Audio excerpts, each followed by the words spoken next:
Qu'est-ce que tu fais? J'enfile les perles.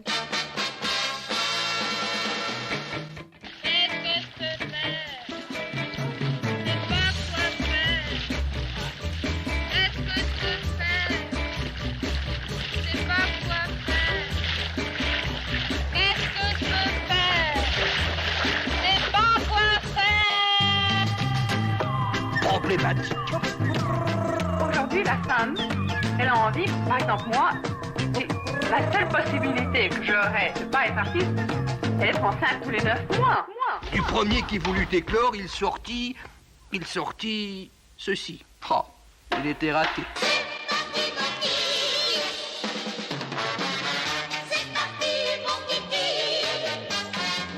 Éclore, le podcast de la création artistique.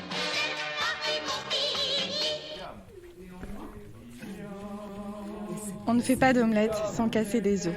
Dans Éclore, aujourd'hui, on se demande comment représenter la folie au théâtre. Grâce au projet théâtral de la compagnie Tout un ciel, qui monte en ce moment Vitriol au Théâtre de la Tempête. On y parle de l'espace mental, de bipolarité et de canapé d'angle, avec Elsa Grana, la metteuse en scène.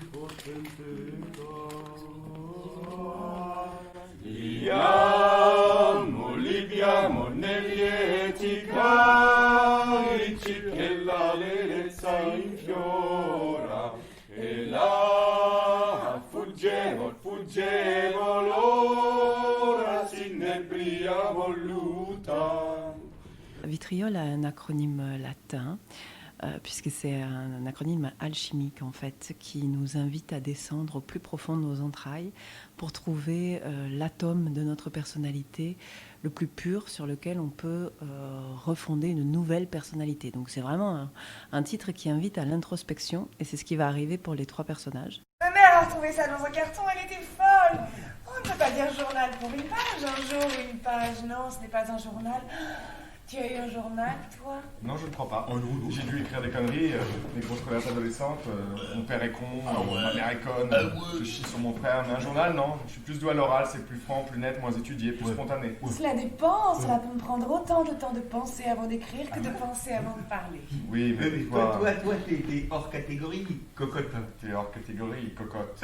Et ces trois personnages, du coup, sont mis ensemble dans une sorte d'espace où ils sont un peu en fusion. Ils sont regroupés et ils ont tous les trois, des objectifs différents. Si on prend le synopsis simple, on a un homme qui revient dans l'appartement qu'il a occupé avec son ex-femme pendant 8 ans. Et il revient dans cet appartement alors qu'elle a reconstruit sa vie avec quelqu'un d'autre. Et cet homme souffre d'une affection de bipolarité. Et il arrive, il est déjà, lui, en crise maniaque.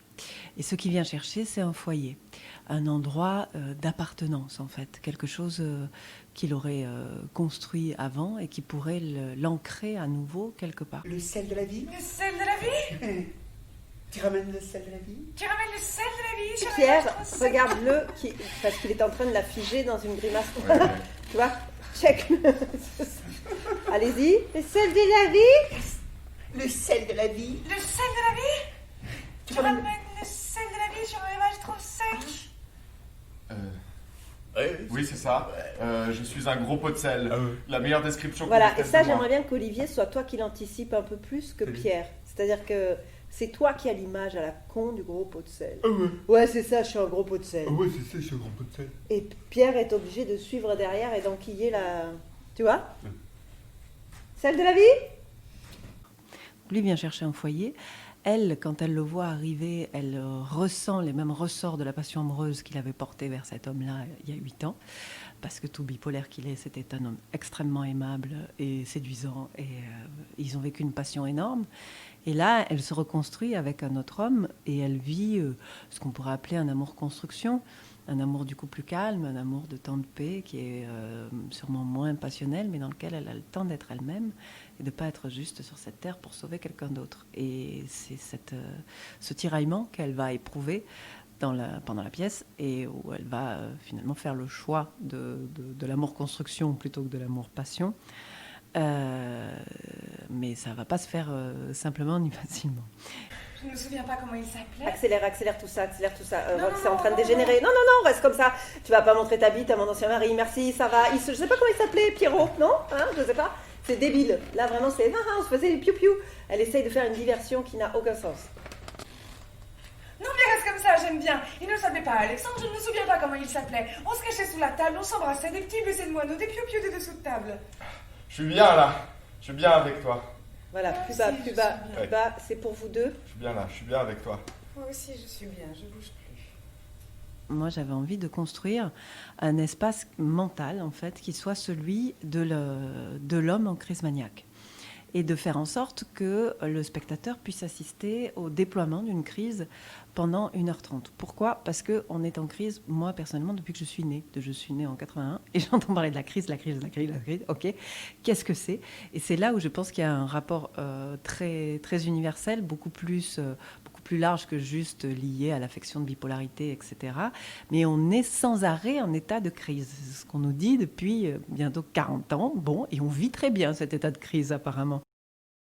Et du coup, ça m'intéressait de porter ce personnage-là d'homme bipolaire issu de la vraie vie, de l'élever au rang de monstre de théâtre, en fait, d'en faire vraiment un personnage de chair, de passion et quelque chose aussi grandiloquent qui nous permettrait de regarder à travers ses yeux nos propres fonctionnements en cas de crise, c'est-à-dire à la fois la violence que ça dégage, qu'on refoule, et là tout va s'exprimer puisqu'on est au théâtre et qu'on a le droit de tout faire. Donc c'est ça aussi le principe du monstre de théâtre, qui peut aller au bout de ce jeu-là, au bout de l'emprise sur les gens, donc sur elle et lui deux, sur les personnages, au bout de sa créativité, puisqu'il a convié 3 musiciens pour jouer en temps réel sans arrêt pendant sa vie de tous les jours.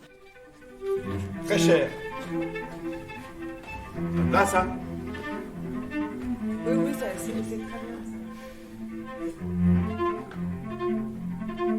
Vous n'êtes pas obligés de jouer tout le temps comme ça, là. Si, ils sont obligés, par contrat. J'ai payé tout un orchestre pour me suivre en temps réel dans ma vie de tous les jours, tu vois. Ah là, ils sont que 3, c'est pas encore vraiment probant, mais on va retrouver du monde tout à l'heure.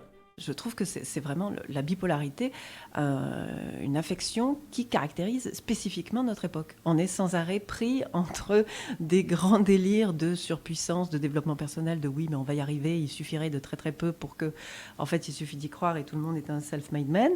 Et en même temps, une dépréciation de soi, un truc où on voit très bien qu'on va dans le mur, que personne ne prend les bonnes décisions. Et pourtant, on continue à faire des enfants. Enfin, on est tout le temps en contradiction. Et cette bipolarité, du coup, au plateau, me semble incarner dans la fiction ce sentiment collectif.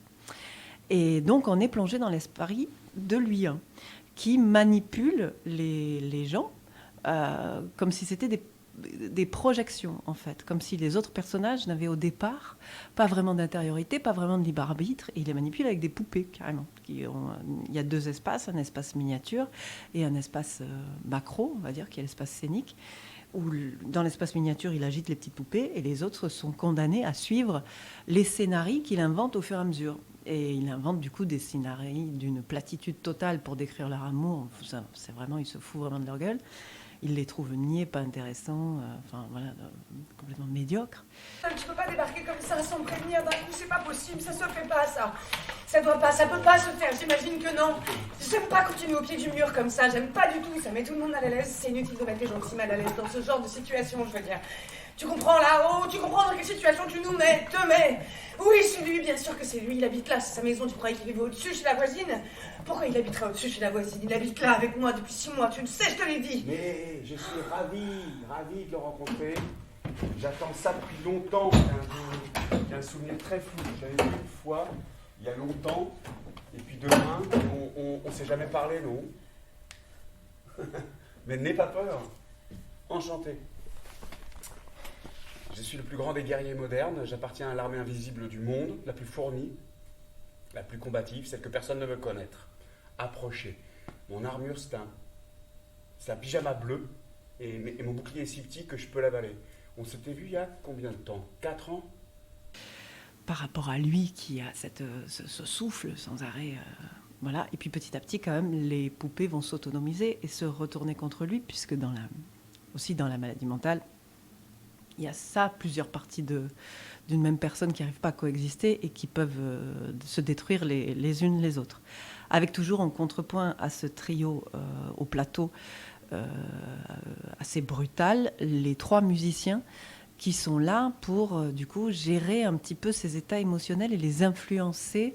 Et donc ça, c'est pareil, c'est des vases communicants. Tantôt, c'est lui qui part sur une phase ascendante de la crise beaucoup plus violente. Et du coup, il amène chez les musiciens une musique beaucoup plus dense. Et puis parfois, ce sont les musiciens qui en ont marre parce que ça a été trop violent et qui lui imposent quelque chose, un changement, une cyclothymie, en fait. Voilà, tout simplement, un changement d'axe où il part dans quelque chose de beaucoup plus gai. Voilà. Je vais y aller. Ok. Hey, j'ai donné rendez-vous à pas mal de monde après, à côté. Le boulot. Ok. Un nouveau projet. Je soulève des foules d'enthousiasme. C'est beau ce qui se passe. C'est parfait. Tout le monde est très heureux, va très bien, c'est parfait. Alors comment on a écrit ça ? Au départ, ça part d'une sensation et d'un besoin de Roxane d'écrire sur la folie et sur cet aspect-là et si on se met à l'intérieur de quelqu'un, qu'est-ce qu'il ressent ? Que ressent le malade, en fait, quand il est assailli par quelque chose qu'il ne maîtrise pas, et comment il se sent par rapport à l'institution qui a souvent comme méthode les tranquillisants, l'enfermement, jusqu'à la sismothérapie. Voilà, et elle voulait explorer ça, donc elle a écrit la chair du spectacle, vraiment, avec cette intériorité-là très forte.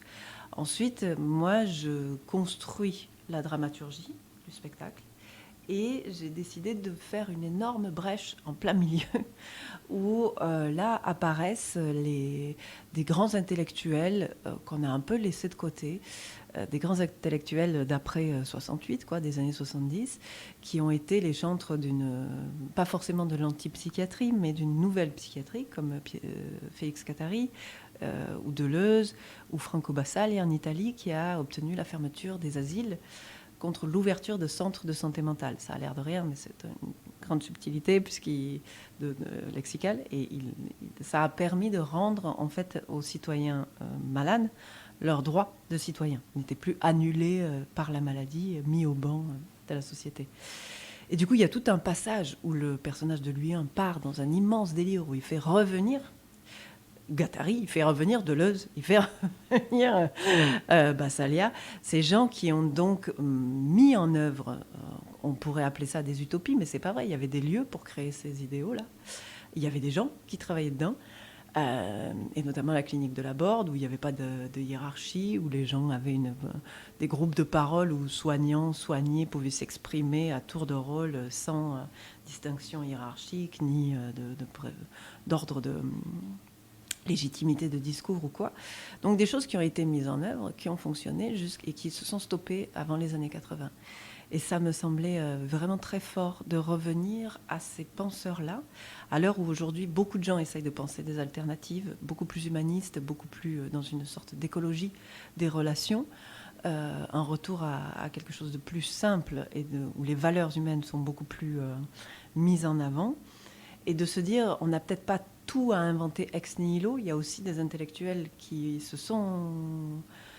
ont été porteurs de grandes idées, qui ont réussi à les mettre en œuvre. Tiens, si on essayait de retrouver une filiation avec eux, moi, ça m'intéresse de faire résonner ces prises de parole-là, parce qu'elles sont vraiment dans un écho extrêmement fort avec ce qu'on vit aujourd'hui. Bon, du coup, pour ça, on est allé enquêter avec Hélène Rancurel, la collaboratrice artistique, et Roxane, donc autrice. On a écouté des heures et des heures d'enregistrement radio de ces gens. Et on s'est aperçu, par exemple, aussi, on a découvert des émissions de France Culture qui, dans les années 70, durent 4 heures. En fait, le gars parle pendant 4 heures. Et du coup, il développe une pensée comme ça. Et tu te dis, bon, est-ce que tout le monde écoutait pendant 4 heures ? C'est assez curieux, mais du coup... c'est une période aussi où on est directement en contact avec l'intellectualité de l'intellectuel. C'est-à-dire que le mec qui est à la source dit sa source et on comprend. C'est très fou. Alors qu'aujourd'hui, on est sans arrêt en contact avec 4 experts qui vulgarisent un truc, mais qui n'ont pas eux-mêmes porté Et du coup, le temps resserré de l'émission, c'est 1 heure. Du coup, pour que les 4 se soient exprimés, les idées forces racontées sont toutes petites. Tu n'en retires pas grand-chose, en fait, de la pensée. Et là, on a assisté vraiment à un déploiement assez magistral. Et surtout, on comprenait tout. Là où on était hallucinés, c'est de se dire, mais oh, mon Dieu, on comprenait tout. Et même sur des gens vraiment de gros vols, comme Foucault qui parle, on comprend tout, parce qu'il se met à un endroit de la pensée et du coup de son utilité, de son humanisme, qui fait qu'il est clair, il est limpide, il n'a pas de posture, en fait. Et voilà, ça m'a semblé intéressant de ramener ça dans le spectacle pour sortir un peu du huis clos aussi, qui était un huis clos assez intime entre un mari, un ex-mari, une femme, et de l'ouvrir vers l'intellectualité précédente. Et tiens, est-ce qu'il n'y aurait pas d'autres manières de faire? Moi, c'est ça que j'aime faire dans les spectacles. Là, ça y est, il y a eu les billets. Clac. C'est chelou parce qu'on l'écoute pas et je lui dis. Ouais. Oui, voilà, restez chelou, les gars, c'est pas grave. Le spectacle est très chelou. Ouais, en fait, vous inquiétez pas, c'est chelou depuis un petit moment déjà. Après, il y a tout un environnement de musique qui appartiennent plutôt à la mémoire collective. C'est pas des compositions, au contraire, c'est volontaire de prendre des musiques que les gens connaissent, dans lesquelles ils peuvent se reconnaître aussi, parce que ça fait partie du cerveau de lui. Il n'a pas, c'est pas Rachmaninoff le gars, donc il va pas inventer de la musique comme ça. C'est aussi lié, je pense, à nos générations où on a été élevés sur des bandes son. Il y a toute une dramaturgie du son qui est vraiment aussi importante que la partition des acteurs. J'insiste sur dramaturgie du son, c'est-à-dire qu'on essaye de créer à terme un ensemble de sons sur la totalité du spectacle, que ce soit musical ou pas, avec des à-coups, des chutes, et tout ça en présentiel, ou on pourrait dire en acoustique. Rien n'est diffusé. C'est pas du tout de la bande enregistrée ou quoi. Il y a une grosse confiance qui est faite à cet espace au temps présent du partage du spectacle vivant. Et là, c'est le gros pari de se dire on diffuse rien. Donc on créera pas d'ambiance. Demande-lui, calmement. Ta composition dans une même phrase, ça ne tient pas, ça ne peut pas tenir. D'ailleurs, on ne peut plus rien tenir. Demander, c'est possible. Ce qui n'est pas, c'est qu'il mettre une réponse claire, ordonnée, surtout vraie. Pour le calmement, c'est encore plus drôle parce que le calme est parti loin là. Il est déjà très loin. C'est comme si tu demandais à un pétard d'exploser en silence. Un pétard peut exploser en silence. Suffit de s'en éloigner. C'est un message? Une proposition? Les deux.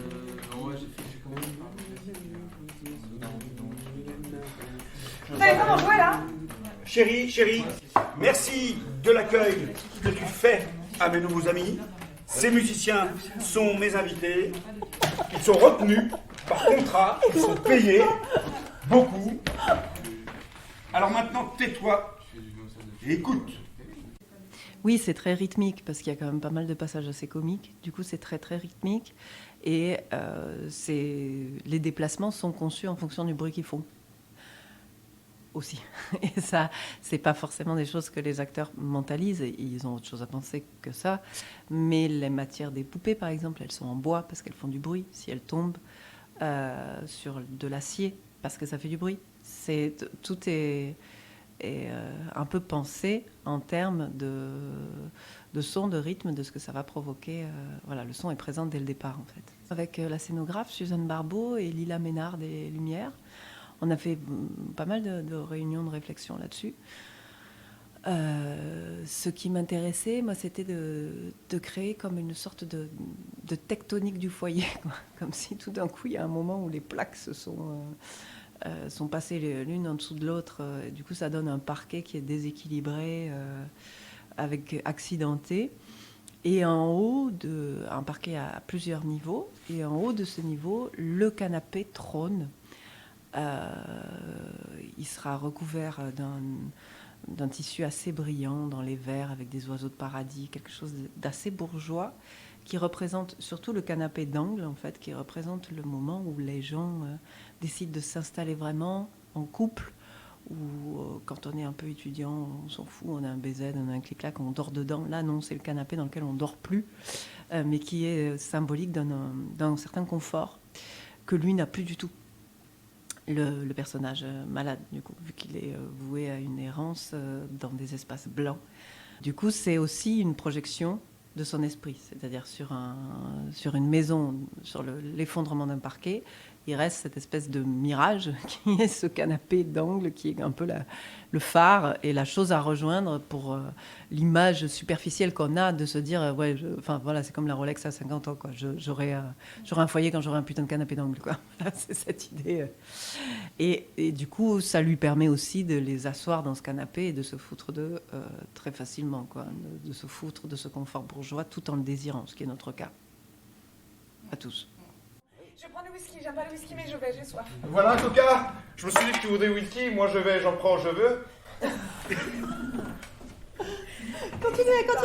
Partout, c'est éparpillé. Partout, c'est rempli de petits changements cachés, éparpillés. Le salon est comme un jardin rempli d'œufs de Pâques, les autres Pâques du changement. Tu vas rien fracasser du tout. Qu'est-ce que tu fais là? Et tu t'arrêtes pour boire, voilà. Hey. Néné, Tu vas rien fracasser du tout. Qu'est-ce que tu fais là?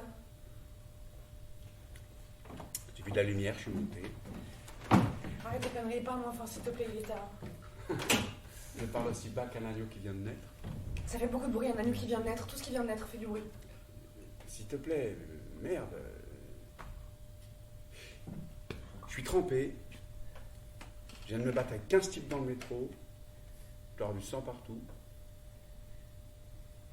Une douche, quelques pansements et je me bats. C'est-à-dire qu'on a commencé à faire des lectures de ce texte, juste des lectures, en 2017. Donc il y a un brave moment où on cherchait des coproducteurs, bien évidemment. Voilà, donc on a commencé à faire des lectures au Théâtre de la Cité internationale. Après, on en a fait à Rouen. Après, on en a fait avec le soutien de Théâtre ouvert. Et du coup, c'était dans des démarches de production où il fallait qu'on présente un texte à chaque fois terminé. Donc, c'était pas du tout le même processus, vu qu'on n'avait pas encore l'argent pour travailler avec les acteurs. Donc, voilà, nécessité étant mère d'invention, ça s'est fait comme ça. Et puis, aux dernières lectures qu'on a faites à Théâtre ouvert en mai 2019, après ça, j'ai décidé d'exploser le texte encore différemment, dans un autre ordre, de tout changer. Parce qu'au final, on était arrivé à un beau résultat en lecture, mais je voyais plus du tout ce qu'on allait en faire au plateau. Après 3 ans d'exercice de lecture, qu'est-ce qu'on avait encore à créer? Donc je l'ai tout déstructuré pour le structurer, reconstruire un squelette autrement en fait, qui allait devenir plus celui du plateau. Voilà. Je remercie Elsa Grana et la compagnie Tout un ciel pour leur accueil. Vous pouvez retrouver Vitriol du 28 février au 29 mars au Théâtre de la Tempête. Merci d'avoir écouté cet épisode. Les prochains sortiront les derniers dimanches du mois. La prochaine fois, on parlera des Ta mère, bande de moules. Vous avez trouvé? Allez, à tout bientôt.